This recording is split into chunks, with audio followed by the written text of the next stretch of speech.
Hello viewers, welcome back to more Ramadan recipes. Today I am back again with 3 more iftar recipes.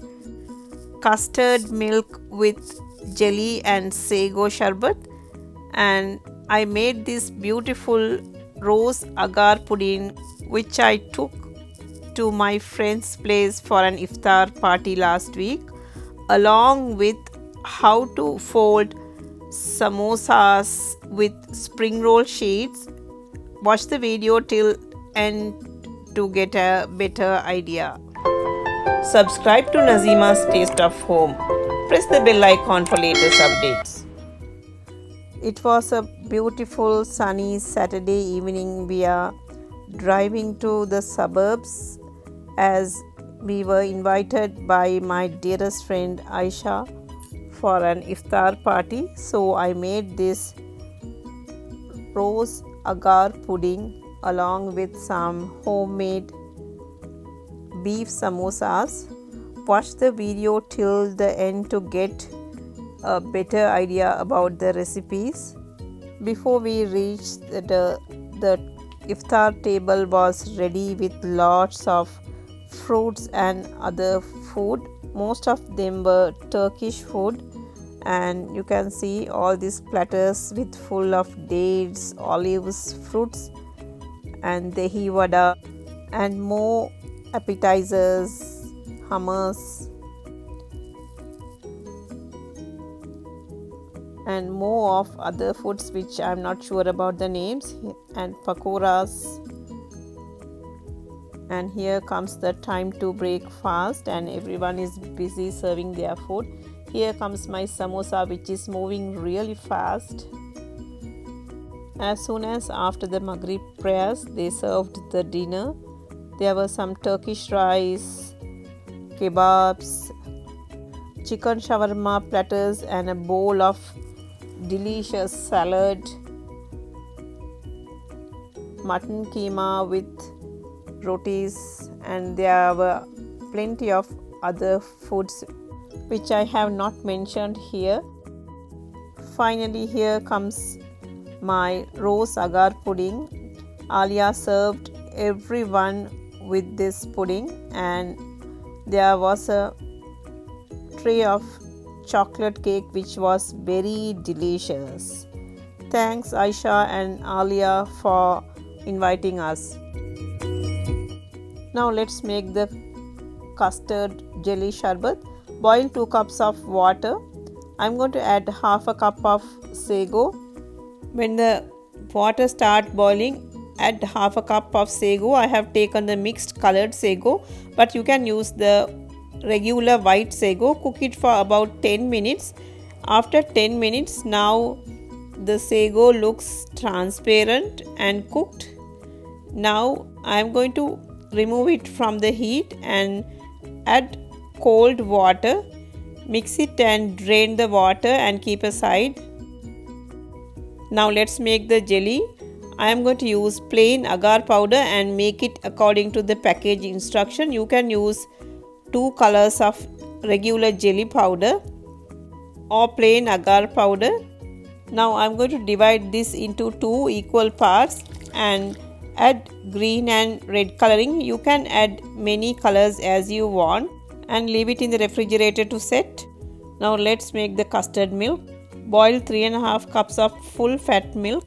In a bowl, add 2 tablespoons of custard powder. Add half a cup of milk.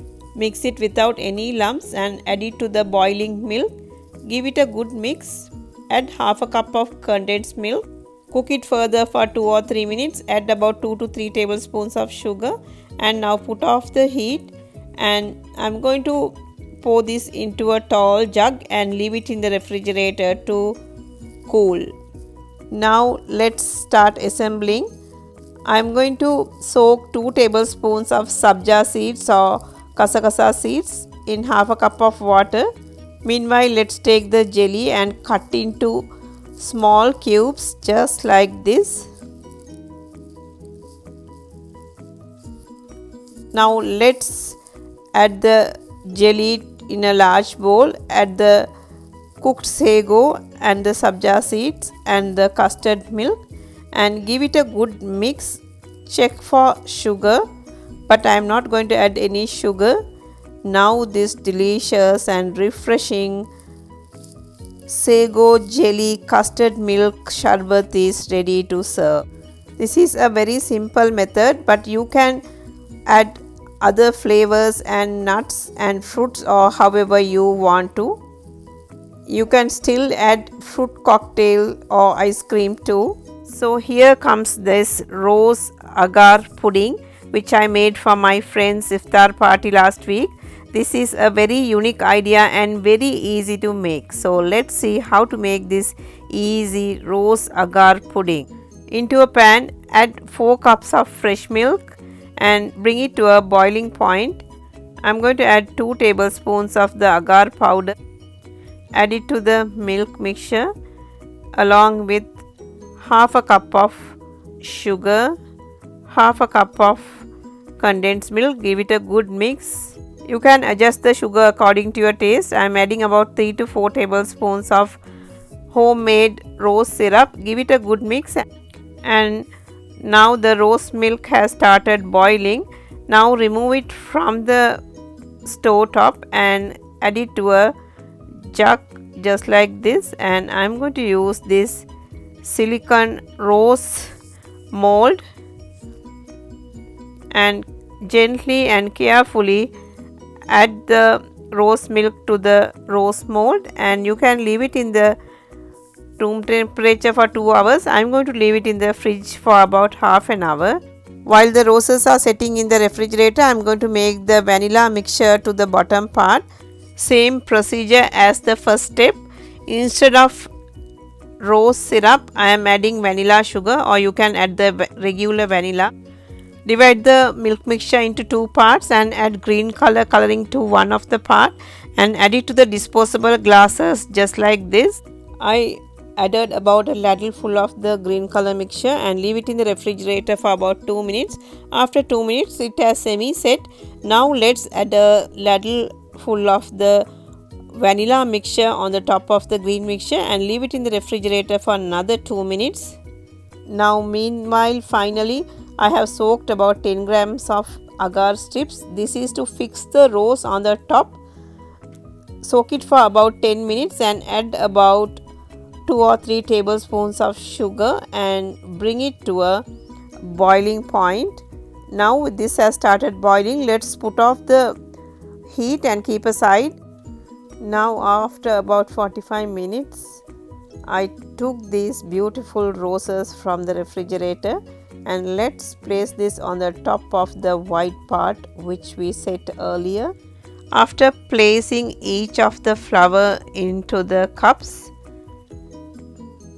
add the water mixture which we made finally on the top just to fix the rose firmly just like this, and then leave it in the refrigerator for about 1 or 2 hours until you use it.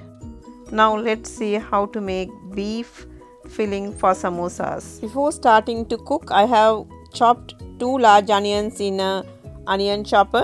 Here I have taken 2 pounds of ground beef or minced meat, 1 tablespoon of green chili paste and 2 tablespoons of ginger and garlic paste, and here I have taken the omelette cut onions and a handful of cilantro. To a pan, add the ground beef or minced meat, add green chili paste and the ginger garlic paste along with some salt. Give it a good mix and add half a cup of water and cook on medium heat for about 10 minutes. Into a bowl, add the onions and pat dry the moisture. After 5 minutes, the meat has released water. Let it cook for another 5 or 7 minutes. Now let's check the spices. 1 tablespoon red chili flakes, 1 teaspoon cumin powder, half teaspoon garam masala powder. Cook it until there is no water in the meat. And now finally let's add the spices. Give a good mix and cook it further. And here I am going to crush 1 tablespoon coriander seeds. This will give a nice crunch and a flavor to the filling. Now finally let's add a handful of chopped coriander leaves, and now let's transfer this to a bowl. Leave it to cool completely. Now this is cool enough to handle. Now let's add the onion mixture, a handful of cilantro. I have added about a bunch of finely chopped cilantro. Mix well, make sure everything is well combined. Now let's see how to cut the spring roll sheets to make the samosas. Let's make the glue to stick the samosas. It is easy to make, just a little flour and water makes the perfect glue to seal these easy beef samosas.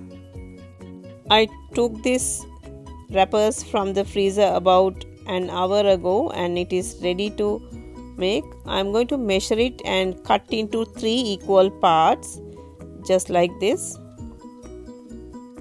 Keep the wrappers covered while you work, as they will get dried out and become harder to shape. Only take out when you need it. Now peel the samosa wraps just like this.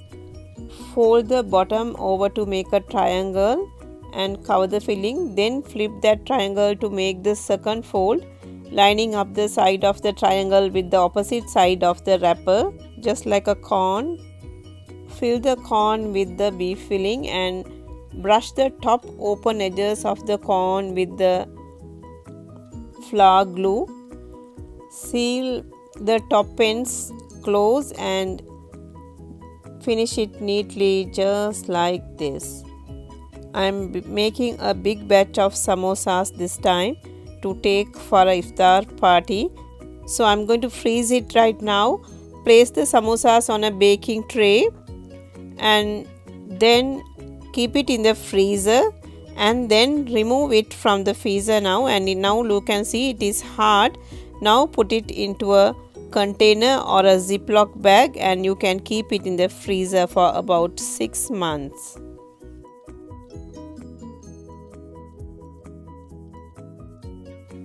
Now finally the day has arrived to fry these samosas and take to my friend's place for iftar. So in a large pot, pour the oil and heat it on medium-high heat. The oil must be hot but not too hot, about 325 Fahrenheit to 350 Fahrenheit, not more than that. Deep fry in batches until golden brown. The traditional pastry dough samosas will take about 4 to 6 minutes each, and the samosa with spring roll wrappers for about 2 to 3 minutes. Hope you enjoyed this video. If you like this video, please share it with your friends and family. Spread the joy of cooking. See you soon with another interesting recipe. Thanks for watching. See you later.